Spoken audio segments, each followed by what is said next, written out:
एका वकिलाच्या लेखणीनं त्याच्या कायद्याच्या आखणीनं आमच्या हक्काचं लेखन व माय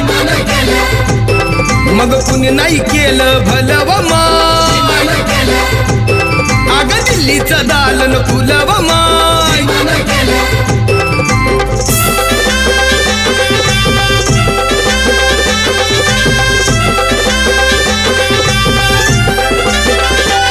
तुमच्या पोरानं शाळेत शिकावं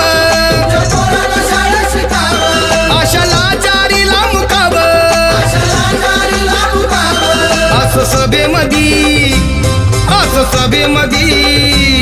असं सभेमधी भाषण व माय